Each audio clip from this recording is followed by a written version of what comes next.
Oke, mulai. Oke. Udah ya? Udah. Oke, selamat malam Bu Esther dan juga selamat malam untuk teman-teman semua. Kami dari kelompok proposal proyek ya. Kami mengajukan judul proposal proyek penggunaan recognition face ya atau eh, pengenalan wajah ya. Next. Nah, ini project team terdiri dari 6 orang. Yang pertama saya sendiri Sudirman, kemudian juga Bapak Julius Teddy Prasongko, Bapak Hendy Kurniawan, Bapak Riki Oktrisa, Bapak Jupiter Pandiangan, dan juga Bapak Blas Surgapar ya. Next. Ini adalah latar belakang mengapa kami memilih tema pengenalan wajah ya. Mesin absensi yang saat ini mudah dimanipulasi oleh sebagian karyawan. Karena yang saat ini masih menggunakan sistem karnetik, setiap karyawan atau pekerja bisa saja masuk tanpa melakukan absensi karena terkadang sulit saat melakukan absensi. Selain itu juga, jika ID card rusak maka tidak bisa melakukan absensi dan harus melakukan penggantian ID card yang baru. Sistem absensi yang saat ini dengan model gesek, karnetik ada banyak masalah atau kendala. Misal jika rusak, basah, maka absensi tidak bisa digunakan. Next. Nah, ini dasar atau landasan pengajuan proposal dari kami ya. Yang pertama, itu adalah banyaknya komplain terhadap penggunaan absensi model gesek atau karnetik. Kemudian yang kedua, adanya manipulasi kehadiran. Kemudian yang ketiga, barcode pada ID card tidak terbaca, menyebabkan absen tidak masuk. Kemudian yang keempat, ID card mudah rusak jika menggunakan absensi sistem gesek. Next. Nah, ini standar teknisnya untuk recognition face ini, yaitu fasilitas facial capacity-nya 300, kemudian storage capacity-nya 100.000, standar functions-nya itu USB 2.0 except drive and USB host, kemudian kameranya OmniVision HD kamera 2, kemudian identification way, facial and password, kemudian LCD 2,8H VGA display, kemudian report output available, UDIS-nya UDIS Direct Export Excel, dan juga ada tentunya koneksi jaringannya. Next. Nah, untuk berikutnya akan dibacakan oleh Pak Teddy Julius Prasongko. Waktu kami persilakan. Baik, selamat malam. Assalamualaikum warahmatullahi wabarakatuh. Waalaikumsalam. Untuk slide selanjutnya, masalah dan tujuan. Masalah tidak tersinkronnya sistem absensi dengan aktual di lapangan karena adanya manipulasi data. Tujuannya untuk mensinkronkan data dan monitoring sistem absensi sehingga lebih efektif dan efisien. Next. Kemudian 7, waktu pelaksanaan. Waktu pelaksanaan proyek kita jadwalkan Senin tanggal 1 Juli 2024 sampai dengan Senin 15 Juli 2024. Waktu pelaksanaannya jam 8 sampai jam 5 sore. Tempat pelaksanaan unit usaha di Jakarta. Hari kedua Selasa 16 Juli sampai dengan Rabu 31 Juli. Jamnya sama, jam 8 sampai jam 5. Lokasinya juga, lokasi pelaksanaan juga unit usaha di Tangerang. Next. Selain jadwal, kita juga menginfokan terkait cost benefit analysis. Manfaat dan keuntungannya, ID rusak rata-rata dalam 1 bulan 50 ID card. Kemudian harga cetak ID card per 30. Biaya cetak dalam 1 bulan 30 kali 50 sama dengan 1,5 juta atau 1.500.000. Dalam 1 tahun 1.500.000 kali 12 bulan mencapai 18 juta. Biaya mesin absensi 6 mesin seharga 1.200.000 sehingga mencapai 7.200.000. Keuntungan atau manfaat yang didapat sama dengan 18 dikurang 7.200.000 menjadi 11.600.000. Artinya perusahaan bisa menghemat biaya hingga 11.600.000 per tahun. Next. Nah, kendala dan asumsi saat verifikasi awal wajah mesin tidak bisa membaca lokasi tempat dan jarak penempatan jaringan error. Mesin tidak bisa terdeteksi wajah ketika proyek ini sudah dijalankan. Kemudian ada resiko manajemen. Perencanaan manajemen resiko.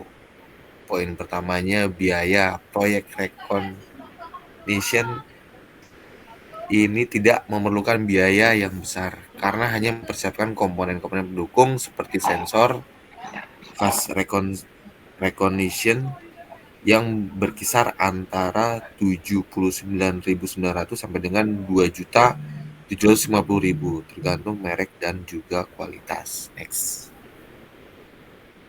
Slide selanjutnya oleh presentasi selanjutnya oleh Pak Riki. Mungkin dilanjutkan dengan Pak Dirman, silakan. Baik, untuk selanjutnya ini terkait resiko manajemen ya.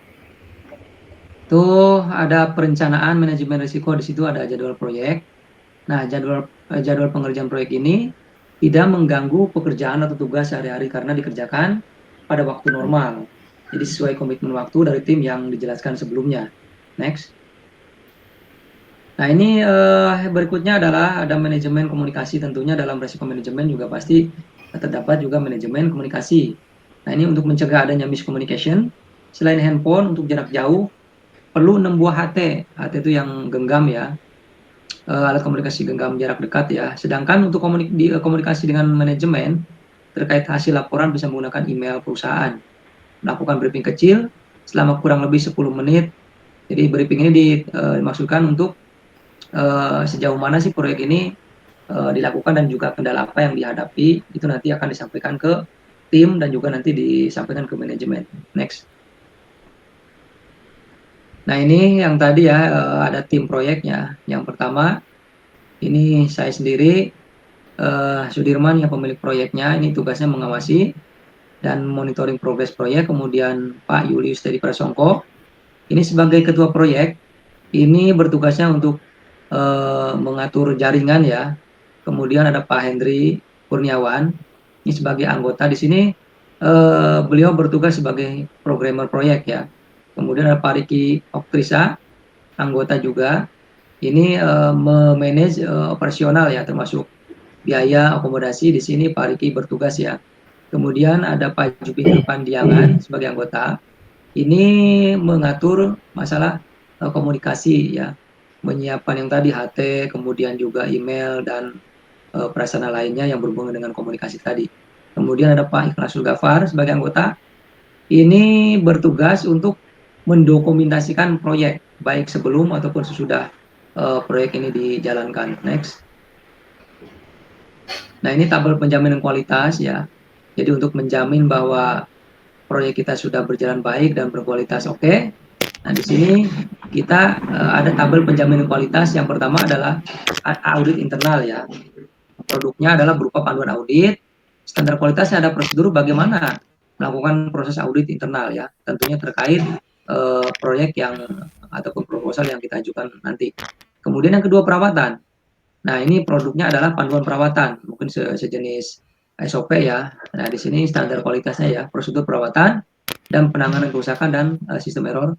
Kemudian yang ketiga, kebutuhan sistem, modul pemakaian produknya ya. Jadi nanti sama, ini juga prosedur cara penggunaan, proses input dan output yang dihasilkan. Kemudian aktivitas yang keempat adalah desain program. produknya adalah tentu struktur program. Nah, di sini standar kualitas adalah struktur menu, desain database, kemudian juga desain interface. Nah, yang kelima, ini adalah pembuatan program ya. Produknya tentu program ya. Ini nanti dilengkapi dengan listing ataupun script program ya. Kemudian yang keenam, itu uji coba. Nah, program yang sudah diuji untuk produknya, kemudian standar kualitas ada 100% produk sudah teruji, dilengkapi dengan source program dan dokumen database. Next. Nah, ini kualitas manajemen berikutnya adalah recognition phase, jadi kriteria kualitas seperti ini. Jadi mendeteksi masuk dan keluar karyawan melalui wajah, mendeteksi melalui retina mata, proses absensi lebih efektif dan efisien, kemudian menghindari kesalahan absen, tidak memerlukan biaya besar dalam perawatannya, mudah diaplikasikan, kemudian bisa diakses dan menyimpan data sampai dengan 3.000 user ya, sesuai dengan jumlah karyawan yang di Tangerang dan juga di Jakarta ya. Mungkin bisa lebih ya, karena kapasitas tadi bisa menampung data sekitar 100.000 user ya. Next. Baik, untuk presentasi selanjutnya akan dilanjutkan oleh Pak Ikhlasul Ghafar ya sebagai dokumentasi ya. Monggo silakan Pak Ghafar. Ya, baik. Assalamualaikum warahmatullahi wabarakatuh. Selamat malam. Waalaikumsalam warahmatullahi Di sini saya akan Selamat melanjutkan malam. slide tentang pembukaan proyek. Di bagian pertama, menentukan supplier. Supplier yang dibutuhkan dalam proyek ini, supplier yang sudah ada kerjasama dengan perusahaan. Pertimbangannya adalah mereka sudah mengetahui karakter dari perusahaan, sehingga ada saling memahami dan juga pengertian dari pihak perusahaan tersebut. Yang kedua, tipe kontrak. Tipe kontrak yang digunakan dalam pengadaan proyek ini adalah unit price contracts. Hal ini sesuai dengan kerjasama selama ini dengan supplier atau rekan bisnis perusahaan, yaitu pembayaran yang dilakukan yang sesuai dengan unit yang dibeli dari pihak supplier. Yang ketiga di sini ada SOW template. Nah, SOW template yang pertama di sini ada scope of work. Scope of work ini deskripsinya menyediakan barang atau komponen yang dibutuhkan. Nah, yang kedua ini location of work. Nah, maksud dari location of work di sini yaitu penyediaan barang atau komponen yang dibutuhkan. Ini dikirim ke perusahaan yang berlokasi di Jakarta dan di Tangerang. Yang ketiga, period of performance. Maksud dari period of performance ini, barang atau komponen bisa dikirim mulai pada tanggal 30 April 2024 dan dikirim pada jam kerja normal yaitu di jam 8 sampai dengan jam 16.00 atau jam 4 sore. SOW template yang selanjutnya di sini ada deliverable schedule, yaitu barang atau komponen yang dikirim paling lambat pada hari Sabtu setiap minggunya sampai dengan pukul 16.00 waktu Indonesia Barat. Yang kedua, applicable standards. Barang atau komponen yang dikirimkan dipastikan sesuai standar SNI dan sudah dilakukan uji kelayakan barang atau komponen. Dan yang ketiga di sini ada acceptance criteria, yaitu barang atau komponen yang dikirim pastikan tidak ada cacat secara penampilan dan dapat berfungsi dengan baik. Dan yang keempat di sini ada special requirement, yaitu pastikan pengirim barang atau komponen sudah mengetahui acceptance kriteria dan personel yang dibutuhkan ada 2 orang untuk pengiriman ke unit Tangerang dan di Jakarta. Oke, di sini ada slide tentang penutupan proyek. Nah, untuk deskripsi proyeknya ini, proyek recognition phase adalah merupakan sebuah proyek yang akan diaplikasikan di perusahaan, di mana setiap karyawan akan dialihkan sistem absennya menggunakan pengenalan wajah melalui retina mata. Next, untuk slide yang selanjutnya akan dilanjutkan oleh Bapak Henry Kurniawan. Waktu dan tempat dipersilakan. Baik, terima kasih Bapak Ikhlasul Ghafar. Assalamualaikum warahmatullahi wabarakatuh. Waalaikumsalam warahmatullahi wabarakatuh. Oke, untuk penutupan proyek selanjutnya yaitu mengumpulkan catatan-catatan yang dimaksudkan untuk mengetahui hambatan-hambatan yang dihadapi untuk kemudian merumuskan bagaimana hambatan tersebut bisa diatasi. Next. Kemudian untuk selanjutnya itu audit hasil proyek. Nah, setelah proyek selesai dan sebelum proyek diaplikasikan ke user, maka dilakukan audit terhadap hasil yang telah dilakukan. Nah, ruang lingkup audit mencakup kemudahan dalam penggunaan alat recognition face, prosedur-prosedur yang sudah dibuat. Next. Kemudian untuk penutupan proyek selanjutnya yaitu mendokumentasikan hasil proyek, yaitu tentang kegiatan mendokumentasikan hasil proyek berguna untuk melaporkan ke manajemen terkait proses selama proyek ini dijalankan. Dari awal sampai dengan akhir proyek ini. Selain untuk data yang kemudian bisa dibuka kembali filenya, saat dibutuhkan untuk kebutuhan evaluasi dan review terhadap hasil proyek. Next. Selanjutnya, untuk laporan akhir proyek, yaitu sasaran kualitasnya, yaitu proses absensi menjadi lebih efektif dan efisien karena perekapan data lebih cepat dan akurat, serta terintegrasi dengan sistem yang akan memudahkan proses perekapan. Selanjutnya yaitu penjadwalan proyek itu dimulai pada tanggal 1 Juli 2024 dan akan diselesaikan pada tanggal 31 Juli 2024, yaitu 1 bulan pengerjaan. Oke, next presented by Bapak Sudarman. Waktu dan mungkin selanjutnya akan disampaikan ke Pak Riki Oktrisa. Waktu dan tempat saya persilakan. Baik, terima kasih Pak Sudirman dan rekan. Selanjutnya akan saya sampaikan untuk slide berikutnya, penutupan proyek untuk di laporan akhir proyek, ringkasan risiko, dan penanganannya. Sistem error. Sistem error atau tidak bisa mendeteksi wajah. Hal ini dikarenakan adanya waktu karena lama tidak dipakai oleh user. Contoh, setelah liburan, sistem akan lama dan mendeteksi wajah. Maka penanganannya adalah riset kembali pada sistem absensi wajah pada tombol yang sudah tersedia, sesuaikan posisi masuk dan keluar. Next. Untuk selanjutnya yaitu ringkasan risiko dan penanganannya. Penjadwalan yang tidak sesuai schedule. Untuk penanganan masalah penjadwalan, maka diberikan waktu pengerjaan atau pelonggaran selama 1 minggu dari jadwal proyek yang seharusnya. Hal ini dilakukan jika proyek tidak sesuai dengan jadwal yang ditetapkan. Next. Kemudian personil berhalangan hadir. Jika ada personil yang berhalangan hadir, maka personil yang lain bisa menggantikan untuk sementara. Dan untuk menangani hal ini, maka setiap personil dalam tim proyek akan diberikan pelatihan secukupnya sebagai tambahan kompetensi agar bisa saling menggantikan. Next. Dan ini untuk rancangan proyeknya. Bisa di zoom nggak?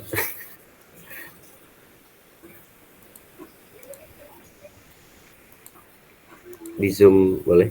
Nggak kebaca.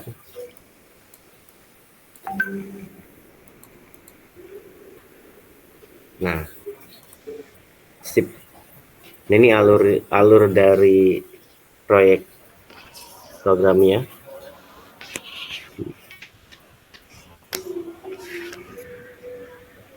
Bisa kita lihat. Mulai dari tombol on off, selanjutnya tombol in output, kemudian video dari kamera penerima, kemudian ke konversi ruang warna, kemudian ke sistem pendeteksi wajah, kemudian pengenalan wajah.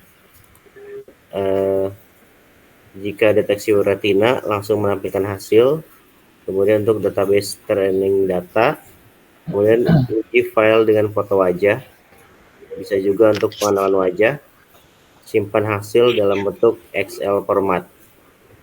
Dari video kamera penerima, konversi ruang warna, kemudian deteksi wajah, kemudian ke pengenalan wajah, dan datanya bisa juga untuk disimpan ke hasil Excel format.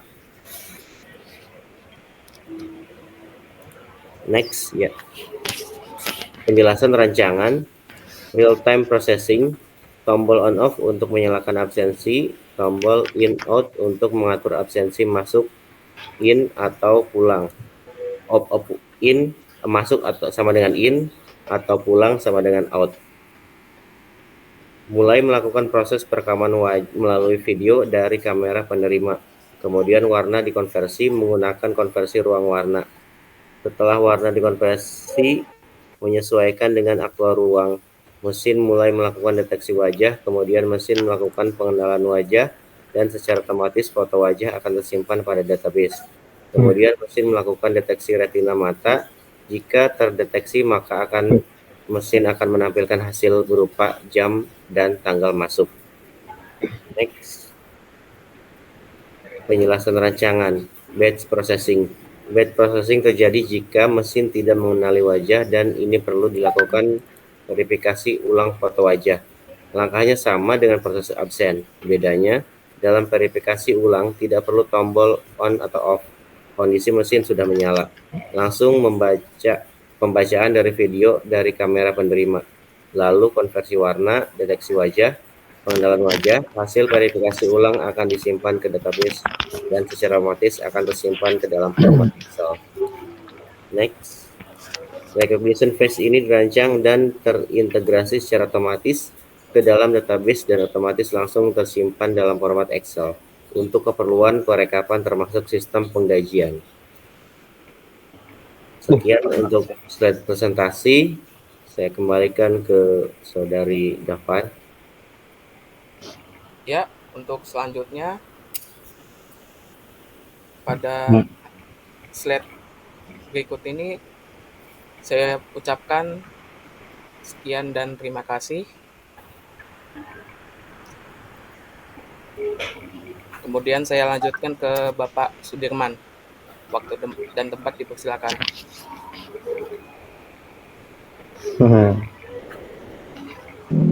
Oke, terima kasih untuk teman-teman semua ya yang sudah hadir di acara Zoom ini untuk menyelesaikan tugas manajemen perangkat proyek perangkat lunak ya. Dan mudah-mudahan ini berguna buat kita khususnya dan juga rekan-rekan yang lainnya, dan mohon untuk arahan serta bimbingannya dari Ibu dosen sebagai pengajar mata kuliah manajemen proyek perangkat lunak ini ya. Mungkin cukup sekian dari kami, kurang lebihnya mohon maaf. Assalamualaikum warahmatullahi wabarakatuh. Selamat malam untuk semua. Waalaikumsalam warahmatullahi wabarakatuh.